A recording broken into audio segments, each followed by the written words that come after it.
CM Siddaramaiah ಆಶಾ ಕಾರ್ಯಕರ್ತೆಯರ ಗೌರವಧನವನ್ನು 10,000ಕ್ಕೆ ಹೆಚ್ಚಿಸುವುದಾಗಿ 2025ರ ಜನವರಿಯಲ್ಲಿ ಭರವಸೆ ಕೊಟ್ಟು ಇದೀಗ 1 ವರ್ಷವಾದರೂ ಭರವಸೆ ಮಾತ್ರ ಈಡೇರಿಲ್ಲ.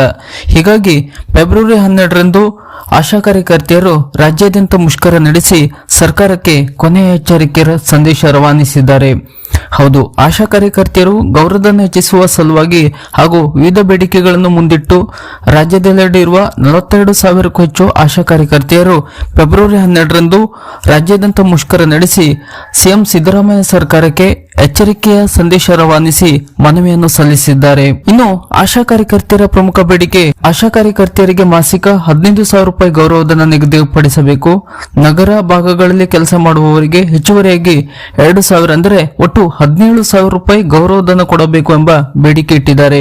ಜೊತೆಗೆ ಹೆಚ್ಚುವರಿ ಕೆಲಸಗಳಿಗೆ ಪ್ರೋತ್ಸಾಹಧನ, ಗಂಭೀರ ಅನಾರೋಗ್ಯದ ಕಾರಣ ಆಸ್ಪತ್ರೆಗೆ ದಾಖಲಾದರೆ 3 ತಿಂಗಳ ವೇತನ ಸಹಿತ ರಜೆಗೂ ಕಾರ್ಯಕರ್ತೆಯರು ಬೇಡಿಕೆ ಇಟ್ಟಿದ್ದು ಇದೀಗ 3ನೇ ಬಾರಿ ಮುಷ್ಕರ ನಡೆಸಿದ್ದಾರೆ. ಕಳೆದ ವರ್ಷ ಜನವರಿ 11ರಂದು ಸಿಎಂ ಸಿದ್ದರಾಮಯ್ಯ ಹಾಗೂ ಆರೋಗ್ಯ ಇಲಾಖೆ ಅಧಿಕಾರಿಗಳು ಆಶಾ ಒಕ್ಕೂಟದ ಸಭೆ ನಡೆಸಿ ಆಶಾ ಕಾರ್ಯಕರ್ತೆಯರ ಗೌರವಧನವನ್ನು 10,000ಕ್ಕೆ ಹೆಚ್ಚಿಸುವುದಾಗಿ ಸಿಎಂ ಭರವಸೆ ಕೊಟ್ಟಿದ್ದರು. ಆದರೆ 1 ವರ್ಷ ಕಳೆದರೂ ಇದು ಕಾರ್ಯರೂಪಕ್ಕೆ ಬಂದಿಲ್ಲ.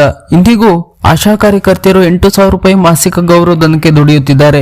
ಅದಾದ ಬಳಿಕ ಗೌರವಧನ ಏರಿಕೆ ಮಾಡುತ್ತೇವೆಂದು ಆಗಸ್ಟ್ನಲ್ಲಿ ಹಾಗೂ ಚಳಿಗಾಲದ ಅಧಿವೇಶನದ ವೇಳೆ ಡಿಸೆಂಬರ್ನಲ್ಲಿಯೂ ಪ್ರತಿಭಟನೆ ನಡೆಸಿದ್ದರೂ ಕೂಡ ಪ್ರಯೋಜನವಾಗಿಲ್ಲ. ಹೀಗಾಗಿ ಅಂತಿಮವಾಗಿ ಇದೇ ಫೆಬ್ರವರಿ 12ರಂದು ರಾಜ್ಯಾದ್ಯಂತ ಆಶಾ ಕಾರ್ಯಕರ್ತೆಯರು ಮುಷ್ಕರ ನಡೆಸಿದ್ದರು. ನ್ಯಾಯಯುತ ವೇತನಕ್ಕಾಗಿ ಎಷ್ಟೇ ಹೋರಾಡಿದರೂ ಉನ್ನತ ಮಟ್ಟದ ಸಭೆಗಳಾದರೂ ವೇತನ ಹೆಚ್ಚಳ ಆಗಿಲ್ಲ.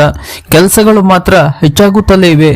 ಗ್ರಾಮೀಣ ಭಾಗದ ಕೊನೆಯ ಮನೆಯವರೆಗೂ ಆರೋಗ್ಯ ಸೇವೆ ತಲುಪಿಸುವ ಕೆಲಸ ಮಾಡಿದರೂ ಆಶಾ ಕಾರ್ಯಕರ್ತೆಯರನ್ನು ಕಡೆಗಣಿಸಲಾಗುತ್ತಿದೆ.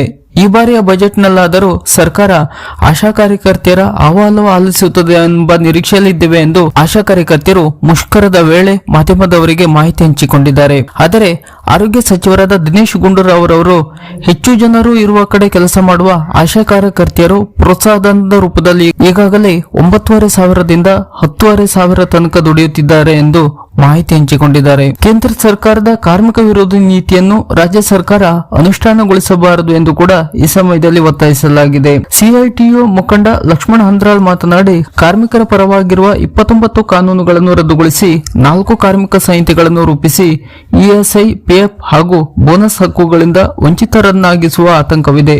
ಮುಷ್ಕರ ಹೋರಾಟ ಮಾಡಿದರೆ ವೇತನ ಕಡಿತ, ಜೈಲುವಾಸ ಮೊದಲಾದ ಗಂಭೀರ ಶಿಕ್ಷೆ ಪ್ರಕಟಿಸುವ ಅವಕಾಶವನ್ನು ಕಲ್ಪಿಸಿ ಹೋರಾಟದ ಶಕ್ತಿ ದಮನಿಸುವ ಕೆಲಸ ಕೂಡ ನಡೆಯುತ್ತಿದೆ ಎಂದು ಆರೋಪಿಸಿದರು. ಸಂಹಿತೆ ರೂಪಿಸಲು ಕೇಂದ್ರ ಸರ್ಕಾರ ಕಾರ್ಮಿಕ ಸಂಘಟನೆಗಳ ಜೊತೆ ಚರ್ಚೆಯೂ ನಡೆಸಿಲ್ಲ. ಪ್ರಬಲ ವಿರೋಧದ ನಡುವೆಯೂ ಗೆಜೆಟ್ ಹೊರಡಿಸಿ ಈ ಸಂಹಿತೆಗಳನ್ನು ಅನುಷ್ಠಾನಗೊಳಿಸಿದೆ. ಹೀಗಾಗಿ ಕೂಡಲೇ ಕಾರ್ಮಿಕರ ವಿರೋಧಿ ನೀತಿಯನ್ನು ರಾಜ್ಯ ಸರ್ಕಾರ ಒಪ್ಪಬಾರದು ಎಂದು ಕೂಡ ಈ ಸಮಯದಲ್ಲಿ ಮುಷ್ಕರ ನಿರತರ ಪರವಾಗಿ ಆಗ್ರಹಿಸಿದರು. ಫೆಬ್ರವರಿ 12ರಂದು ಆಶಾ ಕಾರ್ಯಕರ್ತೆಯರು ರಾಜ್ಯಾದ್ಯಂತ ಮುಷ್ಕರ ನಡೆಸಿ ಸಿಎಂ ಸಿದ್ದರಾಮಯ್ಯ ಸರ್ಕಾರಕ್ಕೆ ಕೊನೆಯ ಸಂದೇಶ ಎಂಬಂತೆ ಮನವಿಯನ್ನು ಕೂಡ ಸಲ್ಲಿಸಿದ್ದು, ಬಜೆಟ್ನಲ್ಲಾದರೂ ಆಶಾ ಕಾರ್ಯಕರ್ತೆಯರ ಮನವಿಯನ್ನು ಸರ್ಕಾರ ಈಡೇರಿಸುತ್ತಾ ಎಂಬುದನ್ನು ಕಾದು ನೋಡಬೇಕಾಗಿದೆ.